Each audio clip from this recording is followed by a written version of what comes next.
Guys, we found a zebra. It's about 5 of them. I knew it. Look at that zebra. Look at him. Look at him. That frentao. Look at the other one.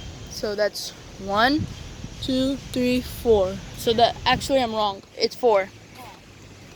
It's 1 plus 3 is 1 zebra plus 3 zebras is 4 zebras. Look, you see it? Okay, cool. I'll catch you up later.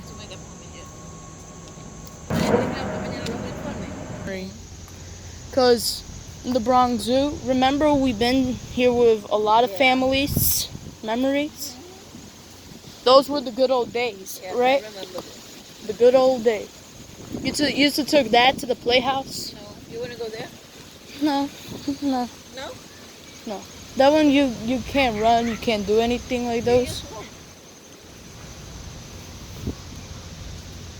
I mean, like, we could go through it later on.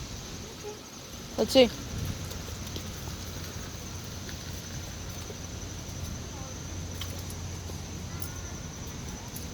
All of these were around when Dad was a kid, but sometimes they have been changed, right? So we're gonna see Happy. You know Happy, the Asian elephant? Happy is pretty like a lonely elephant. I'm not trying to record the floor. I'm just trying to keep it all the way up. Are we lost? We're not lost, but we just gotta ask. What's this? Wait, there's a sign. Monorail, Asian Gate. This way. Let's continue walking. Make sure you always read the map. As long as you read the map, Grandma, you know where you're going. You understand? Yes. As long as you read the map, then you know where you're going. Then we got hope, right?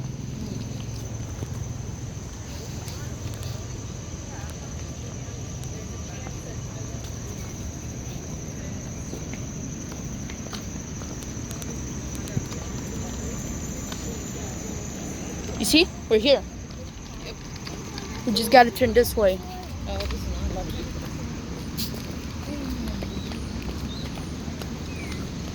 That way? That way. It's the monorail. She's here.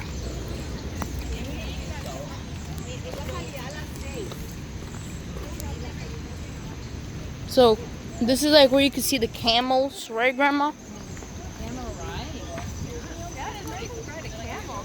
No, you can't ride no camels, guys. Because it's closed. Nanny. Huh? Don't talk to them. Okay. Look, Yeah, but you don't talk to them. look at them. Yeah, see them. Look, guys, the camel.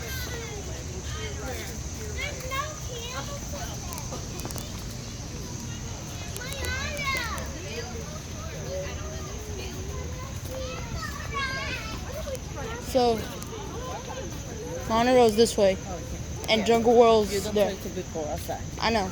Yeah. Just letting them know, just to say. Okay.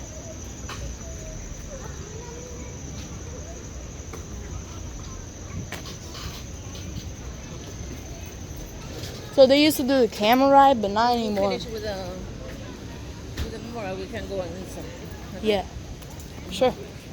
You can eat something Later. right there. Remember? Yeah. Don't forget, because you've been here many times. I know. I'm hungry. That's why. Oh, okay. There's another souvenir shop.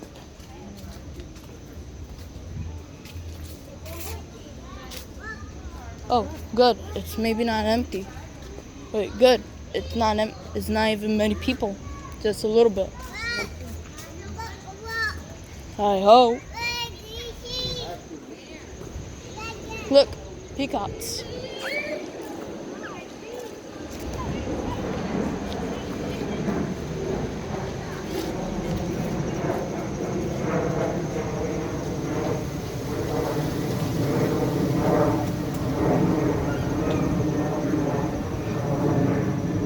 want something in my head. But it's okay. Forget it. Right there. See?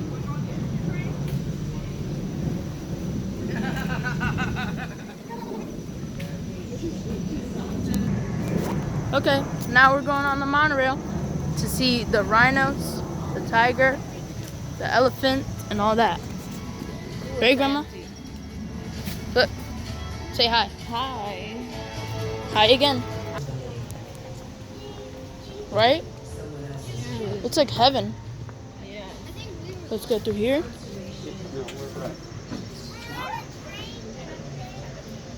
What? Let's sit here. Here. They go over there. We're going here. Oh. This time. Oh, okay. Man, Let's sit here. whoever makes these molded plastic seat covers is making a killing. How do you feel? Tired. Tired? Already. Me too. You tired? A little bit. Me too. We're gonna eat something.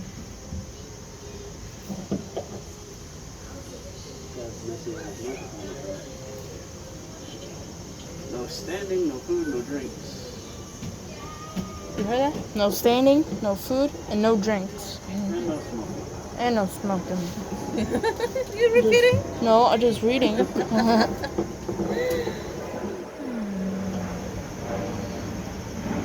Just waiting for everyone to get in.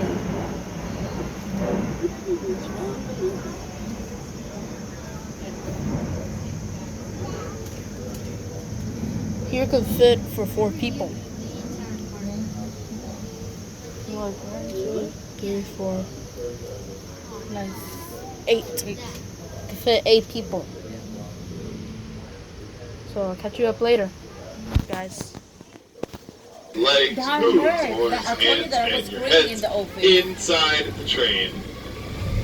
That shit If you hurt. need to reach me, you can use the intercom located directly to the left of the doorway from which you just entered. We're on the monorail, And now a guys. blistering 5.1 So I miles hope per that hour, now you feel we can better. begin our safari through the sky. The Bronx Oh Zoo is my home to the goodness. Wildlife Conservation Society, that is the WCS for short. Yes, now The you're gonna feel a WCS little has better. I eco hope guards so, and man. field scientists that work all around the Oh my world God, that's so to long. conserve and See you protect tomorrow. wildlife in wild places. We're going to see many examples of their work Yeah, throughout the I tour took as Danny we to the encounter Bronx animals Zoo from all over the today. continent of Asia. And we're going to Yeah, get it's a good started day, right so here in we the are here. Townhall Meadow with a whole lot of colorful birds that you've probably seen before Yes, if you've been to Friday- the zoo for a Thursday, little while Friday. today. They are the peafowl. Peacocks are the Yes. males, peahens are So the I will see females. you tomorrow and get a Peacocks rest are your the leg. fellas with the long, colorful feathers on their backs, and they'll use those feathers to attract Okay, mates. my love. Once Okay, they find a baby. mate for the Bye. season, they're going to shed those feathers, only to grow them back next year when the process begins again, and they do roam freely throughout the zoo. Now, folks, over towards the back fence, we have a Barasinga deer. More on him in a moment, but right in front of us, we have our Bactrian deer. Bactrian deer are native to the deserts of the Middle East. Males have antlers on their heads, while the females do not. And they are relatively It's new like to okapis. our Townhall Meadow family here at the Bronx Zoo. Now, let me talk about that sandbar deer that's still up to the top left-hand side along the fence. Barasinga deer are given their name thanks to their antlers, and once those antlers are fully grown, they're going to have about 12 to 14 tines or points on them. And the word Barasinga means 12-tined in Hindi. Now let's hear from one of our zookeepers. She helps take care of the animals in this field. Her name is Michelle. Hi, my name is Michelle. I'm part of the Wild Asian Keeper team. We call this area Townhall Meadow, where we care for about 40 Barasinga deer, 15 axis deer, 10 black buck, and a pair of muntjac. We start our day by checking on all the animals, making sure they are healthy, behaving normally, and safe. Sometimes, fawns and calves are born overnight.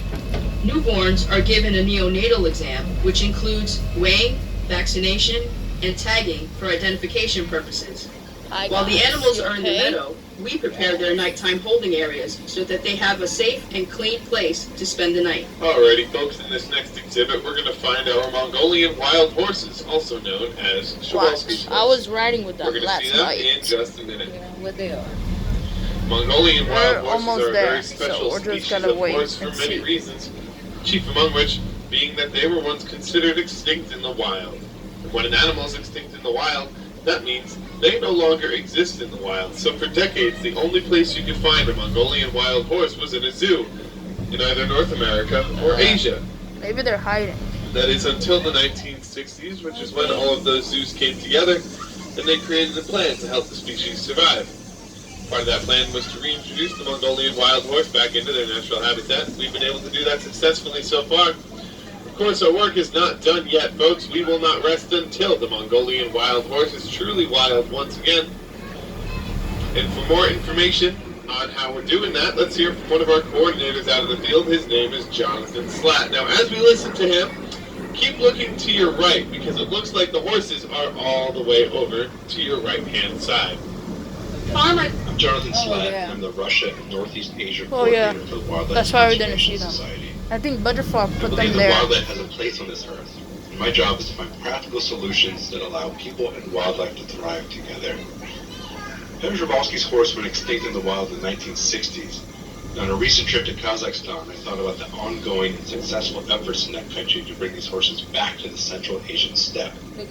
The world needs happy stories, to watch the impossible become possible, and to see hope restored. And that's what's happening today with Henry Jablonski's horse. Now, we got our very first Mongolian wild horse, also known as Jablonski's horse, back in 1902. Since then, we've had over 50 foals born here. A foal is a baby horse, of course.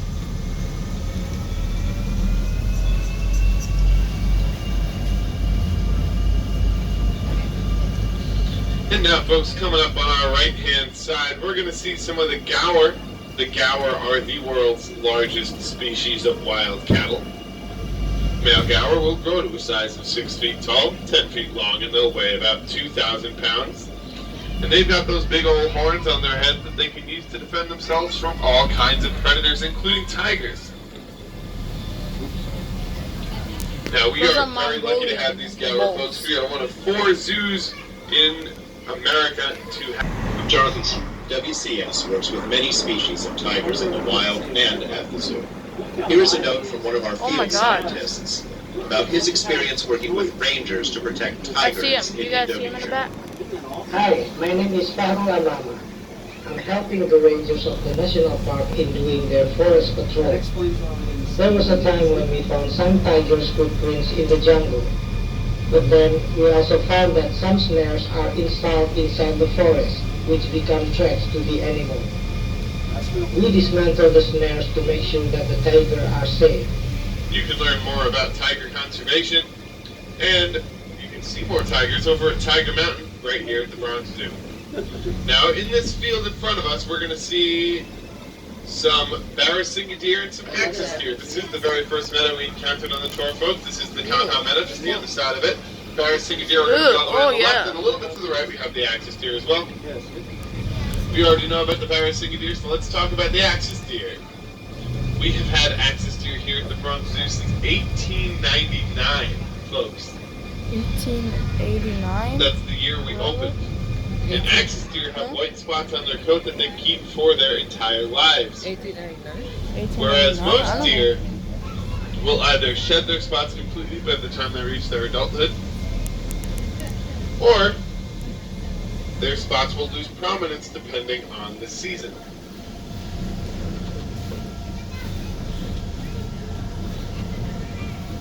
Now, folks, take a look through this bamboo. You're going to find our Babarusa in there. What's a Barbarossa? We got Linus over there on the left, and over here on the Almost specific to to the right, we've got Kenneth. Linus and Kenneth are both males. I know that because they've got tusks growing out of their bottom jaws, and they can use those tusks to fight each other and establish dominance in order almost to to the attract elephant. females. I think I see the head. Oh, you see it? We're almost to the elephant. Oh, look at the elephant. And now, speaking of Oh, wow. females, folks, coming up on our right-hand side, we've got 2 of our Asian elephants. Look. The Pay one that's attention. closest to us, Don't that's miss it. Happy. And the one that's a little further away, her name's Patty. Patty. Happy Patty's and Patty alive? are both almost 50 years old. They can each eat up to 200 pounds of food in a single day. And they I can didn't drink know 60 that. gallons of water. Why did I never get to see Take a them. look at their trunks and you'll notice that they've got little finger-like appendages on the front of them. They can use those finger-like appendages for all Look at sorts that, of guys. things, including picking up grass and Those dirt are the from pack ground. burns, elephant. I've also seen them use fallen tree branches as back Hi, scratchers. Happy. You're not alone And these anymore? elephants Happy? could probably rip an entire tree branch down I'm off glad the tree you're if they happy. wanted to. That's why you're And meant that's for not it. just due to that little finger-like appendage. It's also due to the enormous amount of strength that they have in their trunks. Hi, Patsy. Elephant trunks have over 4,000 muscles in them. And that allows them a lot of dexterity and strength. There's not a whole lot that elephants cannot do with their trunks. WCS That's so works cute. in the field with the Look at that. rhinos you see here are Hi, my name is Pop. Johnny that's Slab. the WCS They're going works like with many this. species Like, of I'll be tigers. with you. I'm always here for you. I'll protect you no matter what. Where they separate? I don't know. That's a good question. I'd be always wondering that. Everyone wonders. Look, Where is he? he's in the water. Oh, I see his back. It's a rhinoceros. Yeah. I'm just talking to you, not talking to anyone else. However, some snares are You see him? Look at that guy. Taking a bath. Let's go. That's our pool. Let's go swim with the rhino. Yeah? Alrighty, folks, I accidentally played the wrong recording, but that's alright because right in front of us we have one of our Indian rhinos. Her name is Penny. Penny. Now, Penny is lying in her mud wallow right now. What? A mud wallow is a very large, very deep mud puddle. Rhinos create those mud wallows both in the wild and here at the Bronx Zoo. In fact, Is the it one that we because were she's looking at on the way in, alone?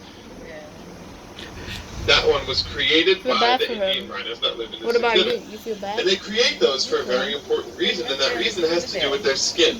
Rhino skin is incredibly sensitive to the sun and to insects. So, in order to help them take care of their skin, they sit in these mud wallows and cover themselves with mud. That mud will act as a natural sunblock and a natural bug repellent. Now, Penny is a little bit of a special case. You might have noticed that she had a lot of white stuff on her face. Folks, now the word Nilgai means blue bull in Hindi, and that actually refers to the males. We don't have any male Nilgai antelope out today, but the males do have a bluish gray coat and horns, and are a little larger and more muscular than the females, so they do kind of resemble blue-colored bulls, hence that name. This was worth the question. And if you saw a couple of male sandbar deer lying down all on their own, that is a natural behavior of theirs, because the males tend to live more on their own, while the females live in groups. Now, folks, take a look down to the bottom right-hand side. This is the best view of the Chinese tufted deer you're probably going to get all day.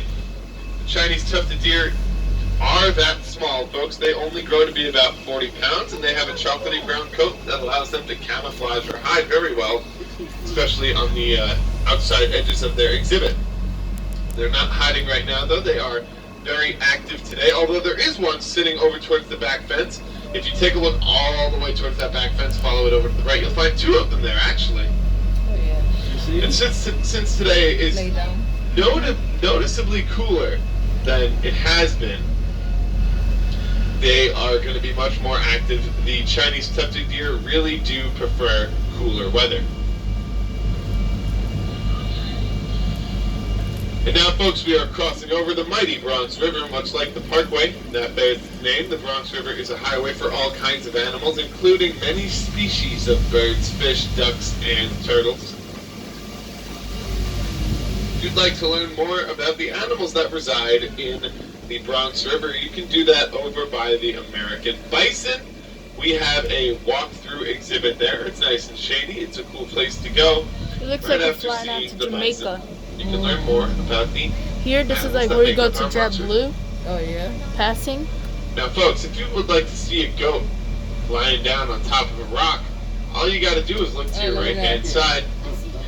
And you'll see a markhor. Male markhor have long, corkscrew-shaped horns, long beards, and manes of hair around their necks. Females have shorter beards, shorter horns, and no mane. Now the Markhor are, Damn, besides look being at one of the largest goat Oh wait, that's a species in the parking world, lot. they I are remember. excellent climbers, and that's thanks to special rubber-like cores in their hooves. Those rubber-like cores allow them to climb up steep rock faces and even trees. Markhor specifically have been known to climb up trees for food, and they can also jump 6 feet straight up in the air without a running start. Now for reference, 6 feet is the height of the doorway that you used to enter the monorail. So here's a parking lot behind us. Like you see those people that Here's are another walking? cool That's a goat parking fact. lot. Goats have rectangular pupils. So with those rectangular pupils, they can see up to 270 degrees around them. Our pupils are circles, we can see 180 degrees in front of us. And now, you know what you can see with your pupils? Look down to your right-hand side, you're going to see Linus the red panda taking a nap in his tree canopy. Get ready. Red pandas and giant pandas are not that closely related, despite how similar their names sound, but they do both eat bamboo. Red pandas are more closely related to the skunk, the weasel, and the raccoon. Told you it's a trash. If you would like to see another one of our red pandas, you can do so over at the Himalayan Highlands exhibit, which is not that far from here. As soon as you exit out of Asia Plaza, you're just going to want to make a right. Keep following down. Keep following that road down for about 5 to 10 minutes, and you will get to the Himalayan Highlands. We've also got snow leopards over there, folks, and as a big snow leopard fan myself, I strongly recommend popping by for a visit.